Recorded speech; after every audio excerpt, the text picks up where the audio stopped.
My husband, Marcus, was absent from my 25th birthday party. Something urgent came up at work. I knew he was lying. Marcus was with Scarlett, the woman who claimed she was there to be his schemer. After all, in previous years, he had never missed my birthday. He personally arranged everything from the gifts to the venue, and he had promised me he would only ever be this good to me. It took a long time for him to answer my phone call, and when he did, a lazy female voice replied, "He's had too much to drink. He's staying with me tonight. MS. Grace, even though you're not related by blood, Marcus is still your uncle by name. You still need to show some respect." I sneered. "Since when did it become your place to lecture me?" Because of that sentence, Marcus got angry with me for the first time. Half a month later, I was kidnapped by his arch-nemesis. The kidnappers called him 99 times before he finally picked up. The man's voice was filled with exasperation. "Grace, stop joking around.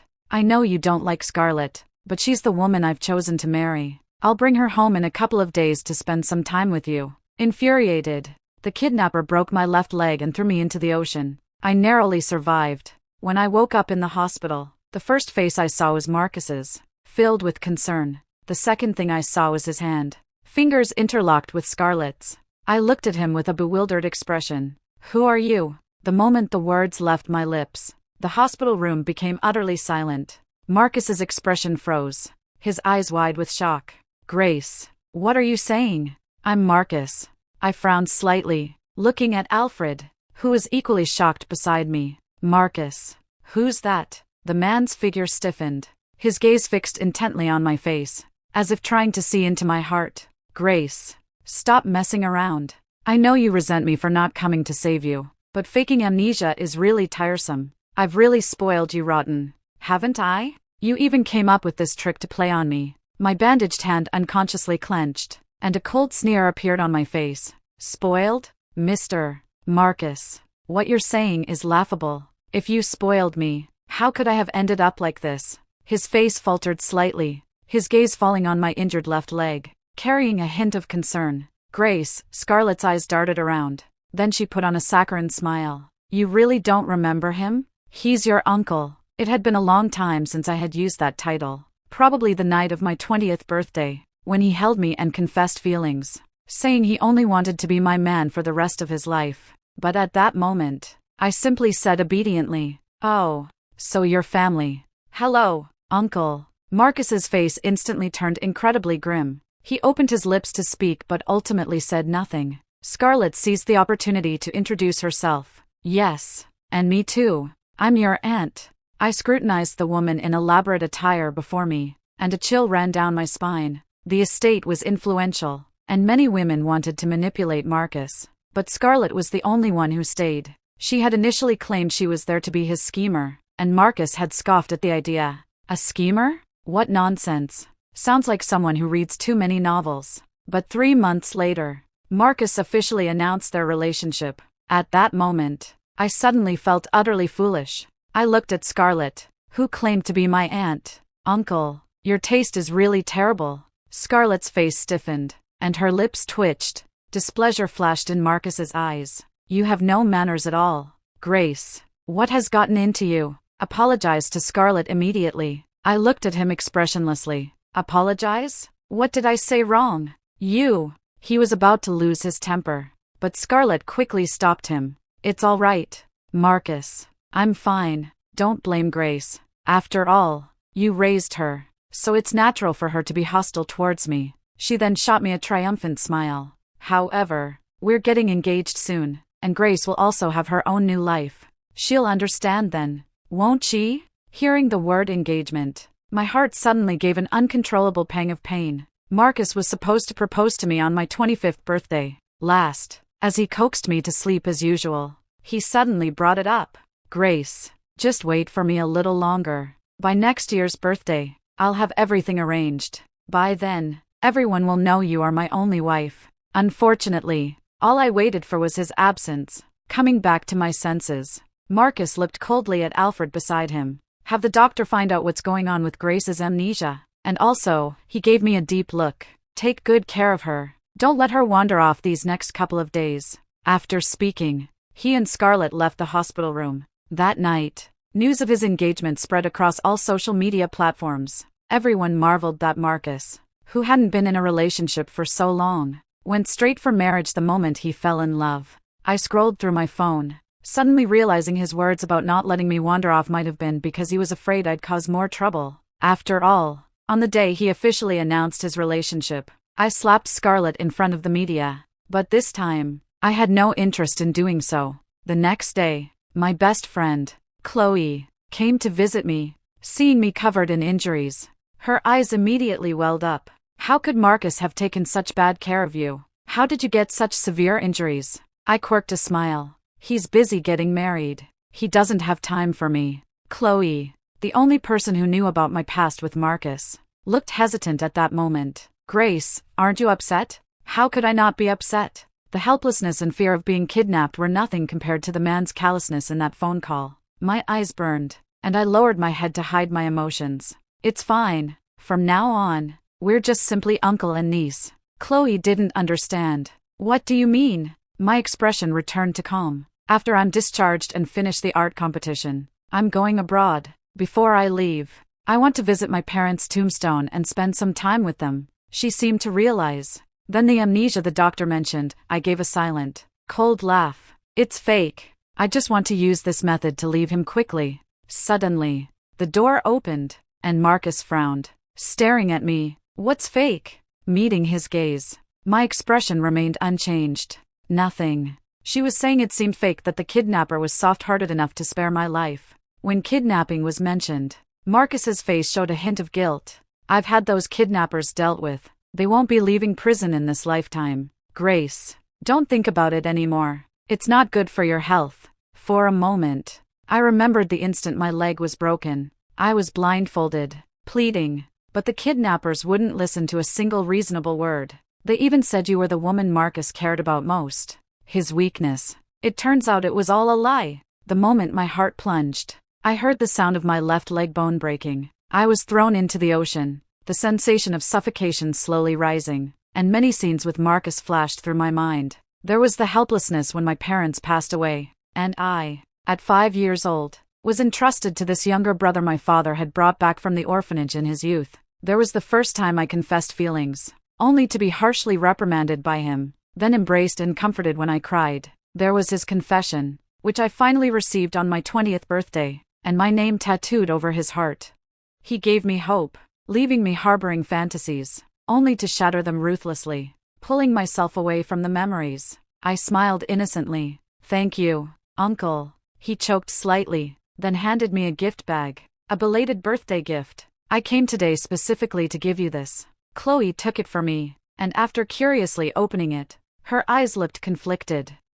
I looked at the classic pink lambskin designer handbag, but I didn't respond. A few seconds later, Marcus, not getting the reaction he wanted, his face darkened. You don't like it? I told you I'll always provide for you materially, but you still need to show some respect. Do you know that this handbag costs as much as an ordinary family's annual living expenses? Disappointment welled up in his eyes. I've really spoiled you. My hand unconsciously clutched the bedsheets, crumpled into a mess. Chloe spoke up appropriately. No, Mr. Marcus.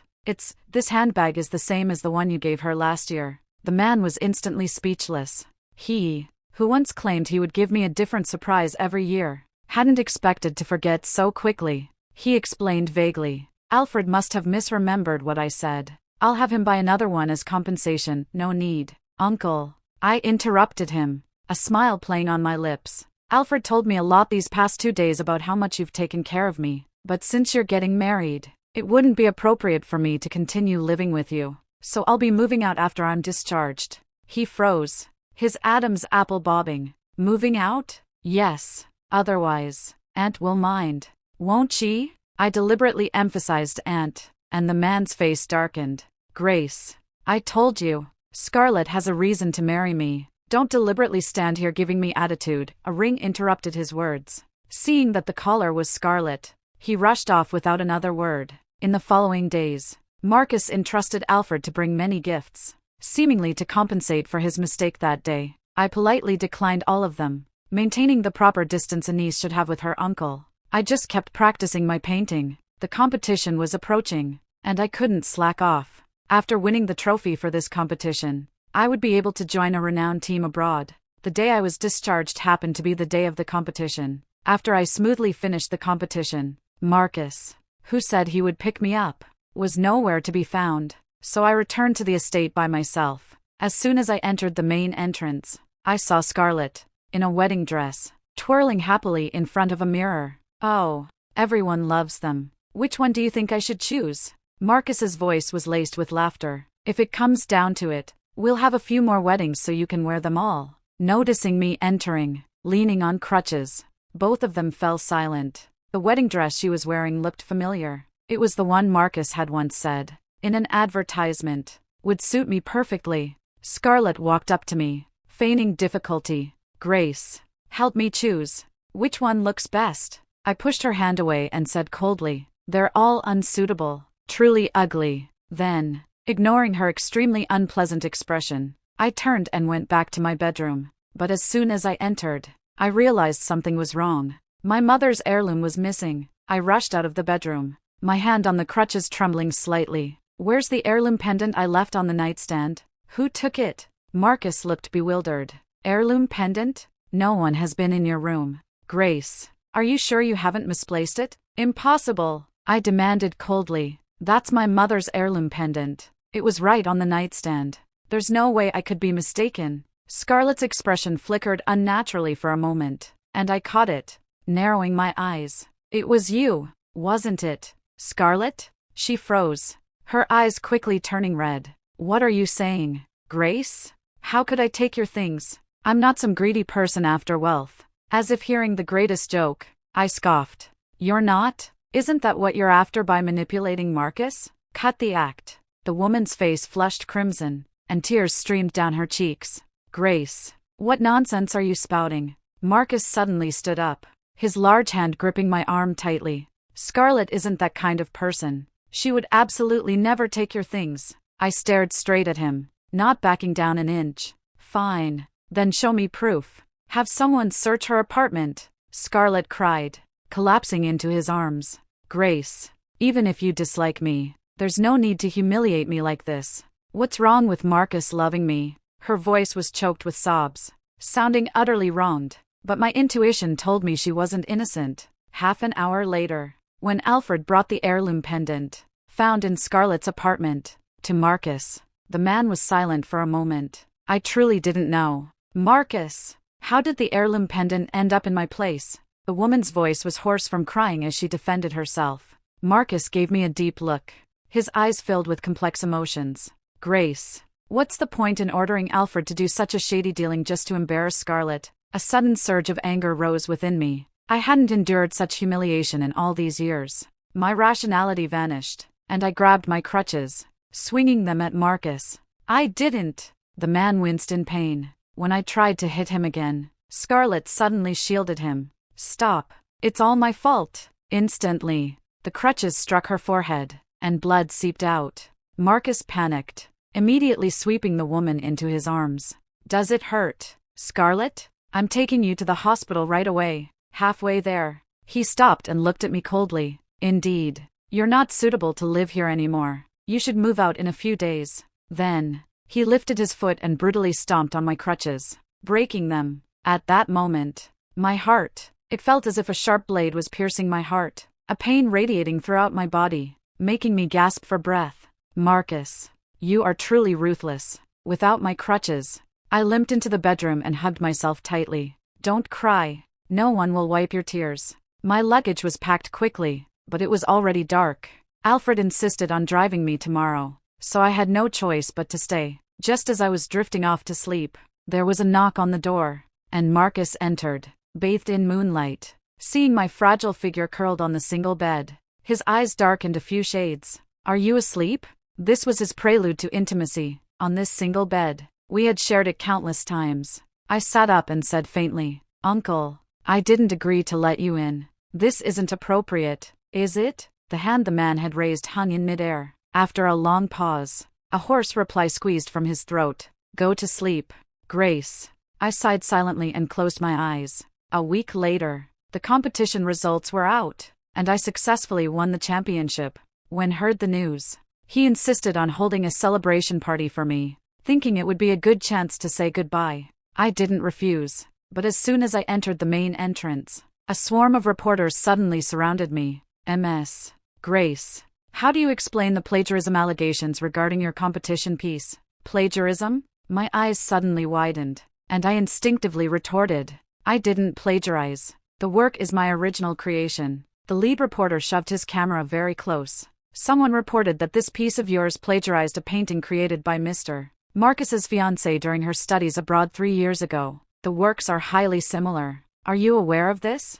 Looking at the other painting he showed me on his phone, a thunderclap instantly exploded in my mind. How could they be identical? Impossible! This painting is absolutely my original work. As for why Scarlett's painting is so similar to mine, I have no idea. Marcus pushed through the reporters, his expression as cold as ice when he looked at me. Grace, I never knew when I taught you to plagiarize others. Scarlett, beside him, had a face full of grievances. Grace, I believe I treated you well, but you shouldn't plagiarize my work just because you dislike me. This piece from 3 years ago was my heart and soul. Few people even knew about it, but learning that your award-winning piece plagiarized mine, even if it means breaking up with Marcus, I have to clear my name. Marcus put his arm around the woman's shoulder, his eyes filled with concern. Don't say such foolish things. I will certainly marry you and give you an explanation. The reporters immediately erupted in a frenzy. It was well known that Marcus never openly flaunted his affections in front of the media like this. One reporter gossiped, but I used to see Mr. Marcus doting on Ms. Grace so much. I thought you two were the ones. Marcus's face turned cold, and he sternly rebuked. I am Grace's uncle. Taking care of her is what I should do. But some things you cannot say carelessly. Alfred, get him out of here. Amidst the man's wails, my heart suddenly sank. So, he was the one who cared most about this relationship. I don't know how I left. My phone number was exposed by someone, and when I turned it back on, it was full of hate mail accusing me of plagiarism. Someone even found my apartment address and sent me hate mail and razor blades. I lay in a daze for several days, not answering anyone's phone call. When I couldn't bear it anymore, I decided to go out for food. Pushing open the door, a foul-smelling liquid splashed onto my face. Plagiarizing dog. Go die! The person threw a bucket filled with chicken blood at my feet and angrily left. I stood frozen for a long time, numbly wiping the chicken blood from my face. Grace? Who did this? Marcus appeared out of nowhere, shocked to see me in such a disheveled state. I pushed away his hand that was resting on my shoulder. It has nothing to do with you. He followed me inside, wiping me with a towel, hesitating to speak. I didn't realize things would get this serious. Grace, I'll find new people to protect you here. I stared at him blankly, never feeling such a sense of alienation as I did at that moment. Marcus. I heard my voice, hoarse and strained. Why exactly are you marrying Scarlett? The man stopped his movements, his eyes flickering. I'll explain that later. I want to know the answer now. I wanted to know why he had withdrawn all his love for me, and why he had so easily fallen for someone else. He struggled for a moment, then finally spoke. Scarlett told me she's a schemer who traveled through a book. As long as she marries me and fills her strategy value, she won't die. I thought if I just married her, it would save her life. I hadn't expected such an answer, and I burst out laughing. How ironic.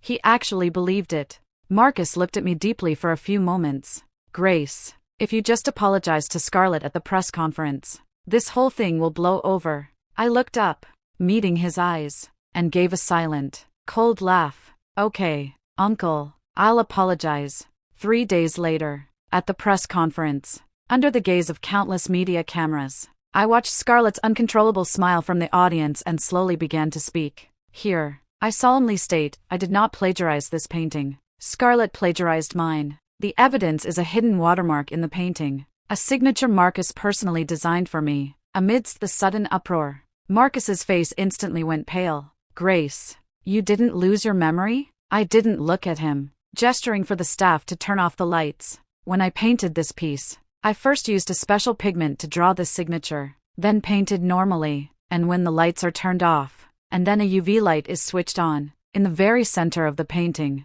a cursive signature appeared, Grace. Marcus personally designed this for me after learning I wanted to paint. He said it was the best watermark. I looked at Scarlett, who had shot up to her feet, and smiled calmly. I'd like to ask Ms. Scarlett, how is it that you didn't copy it when you plagiarized? Her face was panicked, but she tried to maintain her composure. Just a signature doesn't prove anything. Maybe you added it yourself after plagiarizing. A plagiarizer accusing me of plagiarism? Grace, you really have some nerve. She truly wouldn't give up until she was cornered. Is that so? Then where are your original sketches? Scarlett blinked a few times rapidly. Those were just casual sketches I made during my travels. I don't have any original sketches. I walked up to her, looking at her flickering eyes. Unfortunately, I do have the original sketches. With that, I gestured for Alfred to step forward. He displayed them in front of the cameras. The media, seeing the original sketches that were virtually identical to the final work, fell silent. Scarlett still refused to admit it. Maybe you added those original sketches later, without evidence. You're still the plagiarizer. I looked at Marcus, who was already stunned, and said faintly, Uncle, you should be very familiar with these original sketches. Shouldn't you? His gaze fell upon them, and then he suddenly looked up. I designed these overnight on the night of my 20th birthday. Do you remember what you said? The man stared at me blankly, his lips moving. I said, this painting is beautiful. Grace, you will be the best painter in the world. I gave a sarcastic smile. Yes, but why don't you remember the painting you hid in your safe? Marcus couldn't speak, nor could he defend himself. Scarlett's plagiarism was now a confirmed fact. I held the original sketches and moved closer to her. I'm very curious how original sketches from 5 years ago happened to be casually drawn by you 3 years ago during your travels. Scarlett, you truly are resourceful. While she was still stunned, I slapped her hard. If you want to falsely accuse me, you should plan more thoroughly. The woman was stunned by the slap, and tears immediately welled up in her eyes. I'm your sister-in-law. How dare you hit me in front of so many people? She yelled at Marcus. Marcus, look at her. She's so ill-mannered. But the man acted as if he hadn't heard, staring at me blankly like a statue. So you've been lying to me, taking revenge on me, haven't you, Grace? I put away the original sketches, composed and calm. What kind of revenge is this, Marcus? It's always been me who's been hurt. He stumbled back a few steps, nearly falling. The media sensed that something was amiss and swarmed around again like flies drawn to blood. Mr. Marcus, your fiancé claimed plagiarism. Now that the incident has been reversed, how do you explain it? Ms. Scarlett is the plagiarizer. Shouldn't she apologize to Ms. Grace? Are you and Ms. Grace truly just an uncle-niece relationship? The last question hit him hard. Marcus was silent for a long time before regaining his composure. Regarding the plagiarism incident, the Hayes estate will provide a reasonable explanation. But not now. My relationship with Grace, he glanced at me. No comment. The more he said that, the more excited the media became. Fortunately, Alfred brought people to forcibly remove them all. My goal achieved. I was about to leave when Marcus blocked my path. Grace, let's talk. I let out a light scoff. Nothing to talk about, Uncle. I'm very busy. He suddenly lost control and shouted. I told you. Don't call me that. Scarlett was startled by his sudden outburst and cautiously approached him. I'm sorry, Marcus. I only did this because I was jealous of how good you were to Grace. Please don't blame me, okay? I apologize to you, Grace. With that, she kept bowing to me, even raising her hand to slap herself. Amidst the crisp slaps, Marcus's face showed his concern. Enough. He helped the woman up and looked at me. The estate will clarify this matter. Grace, don't say anything to the media. Also, Scarlett didn't do it on purpose. So let's just drop it. I was instantly infuriated and laughed. Drop it? Do you hear how reasonable that sounds? I poked the tattoo over his heart, pressing a little harder with each poke. If you want me to drop it, I'll die first. The estate immediately released an announcement regarding the plagiarism that night, subtly distancing Scarlett from the incident. Even her apology was dismissive. Uninformed netizens were still marveling at their deep affection. Mr. Marcus truly protects his fiancée. It's not just talk.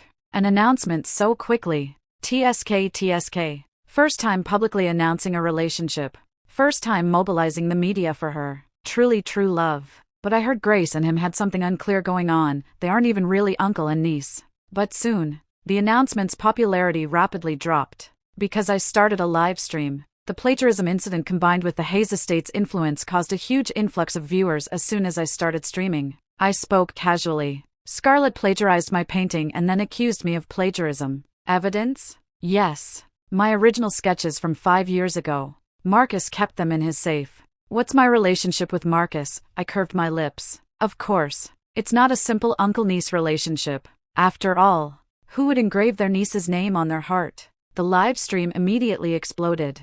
Holy crap!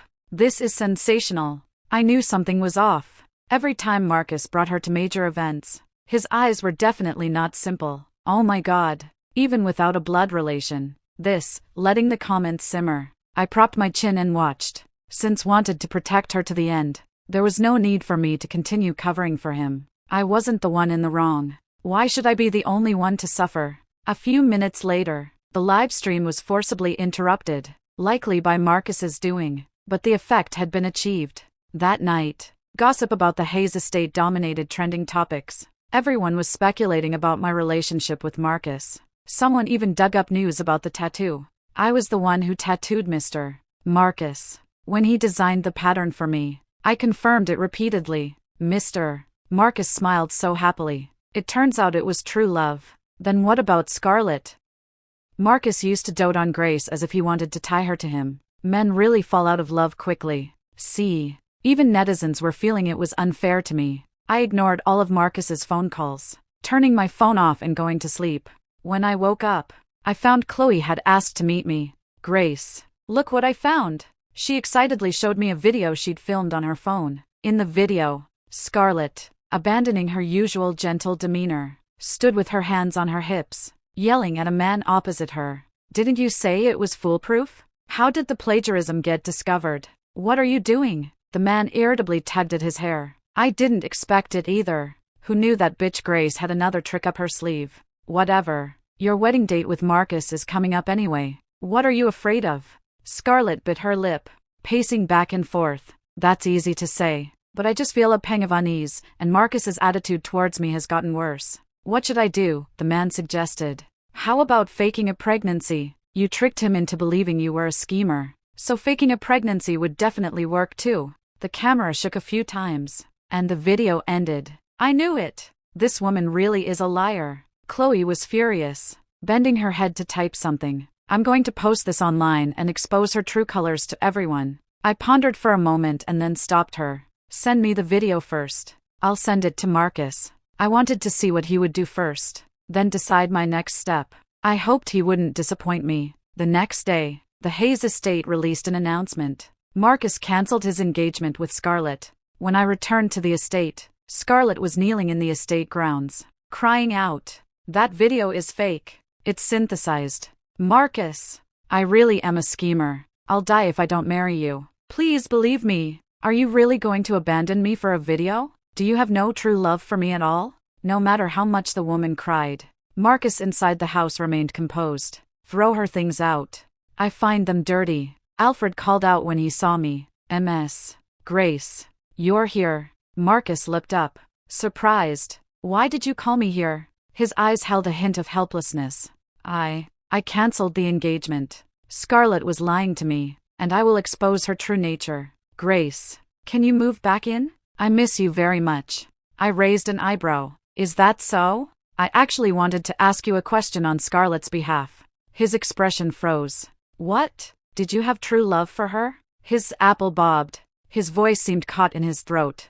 I don't know. It was the answer I expected. Then I'm sorry. I won't be coming back. Marcus was utterly stunned, his eyes wide. Why? Grace, you know clearly that I was just deceived by her, which is why I acted that way. Why I forgot to save you. Why, anyway, trust me, it won't happen again. Scarlett wants my money, the position of Mrs. Hayes, but you are different. From now on, whatever you want, I will give it to you. I pretended to ponder, then leaned close to his ear, lowering my voice, including the position of Mrs. Hayes. He paused, then nodded decisively. Of course, I will officially announce our relationship, ignoring all the gossip. Marcus, I'm leaving. He froze completely, his eyes widening. Leaving? Where are you going? My hands, hanging at my sides, slowly clenched into fists. I said in a deep voice, I'm going to Chicago.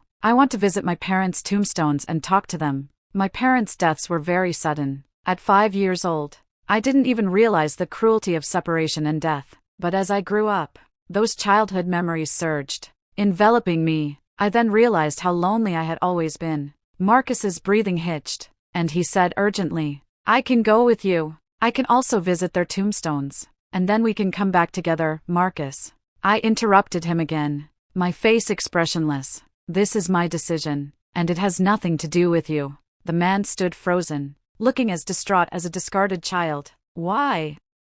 Grace, don't you love me anymore? The question was truly laughable. Love? What is love? I once thought what you felt for me was love, and I followed you without hesitation. But what about you? Because of Scarlett's few words, you let me be kidnapped and did nothing. It's hard for me to believe you wouldn't do that again for someone else. Marcus, I'm very grateful that you raised me, but I am now capable of living independently, and from now on, I will walk my own path. With that, I left without looking back. The art competition concluded, and with the trophy, I secured my entry into a renowned team. The day before I left, Chloe hugged me, reluctant to let go.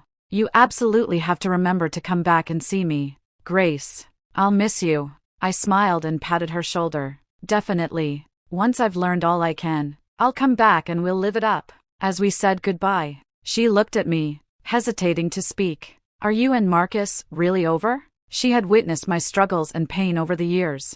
I nodded. Yes. Marcus was inherently cowardly and selfish. I should have realized that long ago. Chloe smiled even brighter. That's good, Grace. I believe in you. Just before boarding, the announcement suddenly said that due to a severe storm, the plane would be delayed. I felt a pang of unease. As I was thinking of finding a place to rest, a stranger suddenly approached me. Miss. I wanted to ask. I instinctively stepped away, but he suddenly rushed forward and clamped a handkerchief firmly over my mouth. Just as I was about to call for help, a pungent smell reached me, and I instantly lost consciousness. When I woke up again, I didn't know how much time had passed. Looking around, I found myself in a very elegant small apartment, but the lights were dim, so I couldn't see the surroundings clearly. A figure sat not far away. Hearing movement, they walked towards me. Recognizing the person, my eyes instantly widened. Marcus? He gave a vacant smile.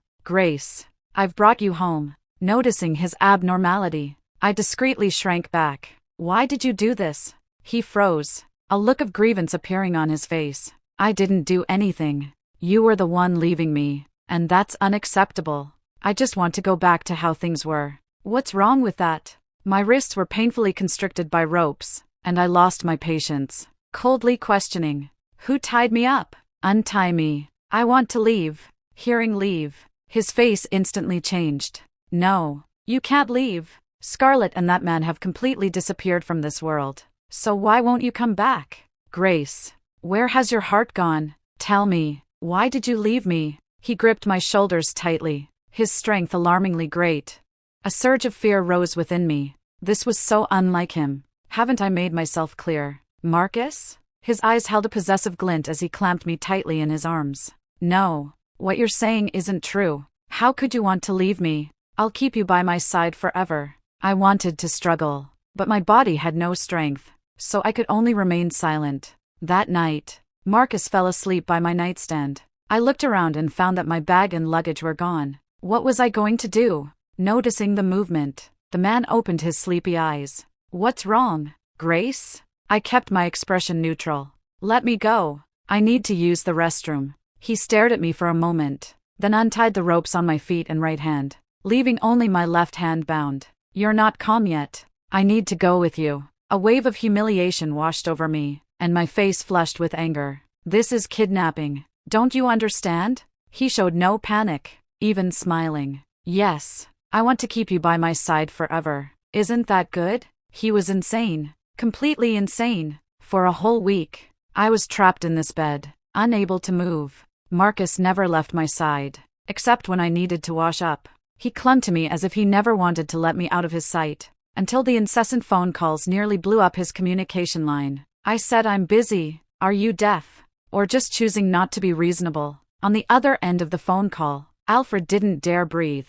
There's really no other way. Mr. Marcus, the client specifically asked to speak with you. We can't let a 3-month project fall through. Can we? Please, just meet them for half an hour. The man was silent for a long moment, then spat out a few words. Fine. 10 minutes. He then kissed my forehead. Grace, wait for me. I suppressed the churning nausea in my stomach and didn't respond. As soon as Marcus left, the door was pushed open again. I looked at the person who entered, utterly surprised. Chloe? What are you doing here? She quickly untied the ropes from my hands.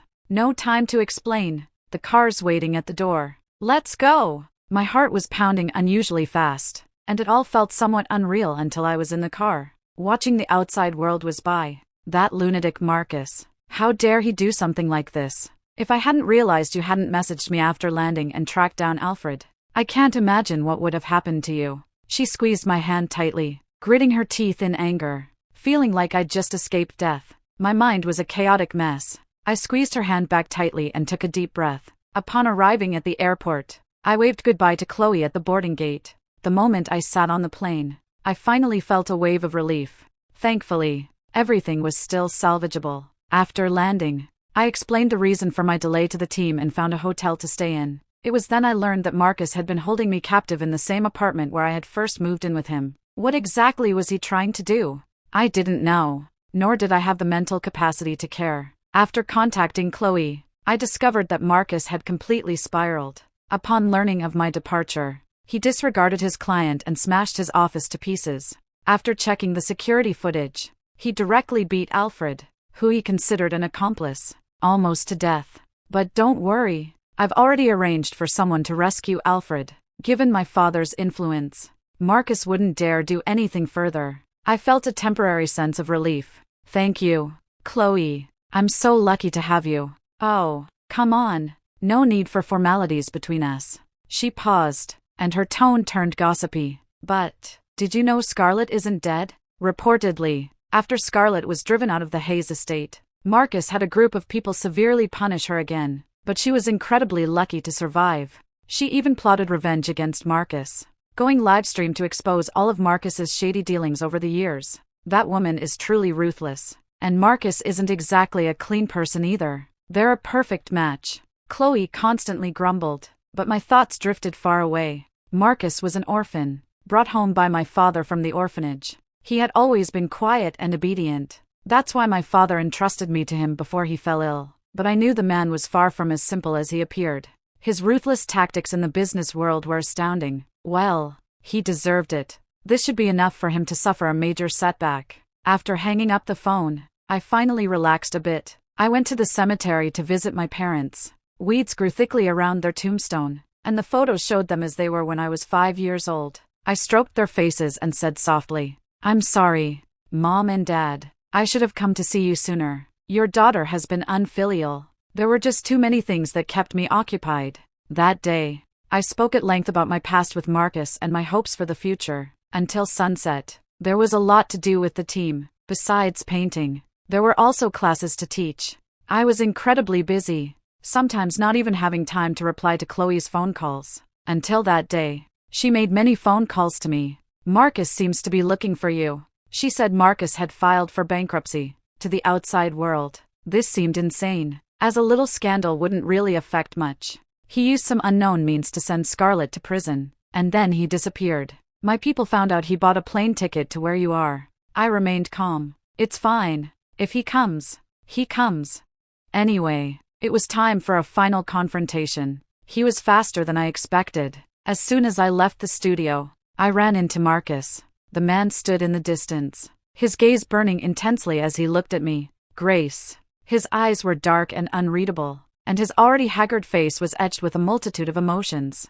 "How long will you blame me?" I hadn't expected him to say that first. "Do you think I left you because I blame you?" He nodded frantically. "What else could it be? We're in love. How could you bear to leave me?" He was still deluded. "Marcus, I do love you, but I can't trust you. Your heart is too complicated. I can't understand it, and I don't want to. Before, I asked you when we would make our relationship public. Do you remember what you said? He opened his mouth, his face a mask of conflict.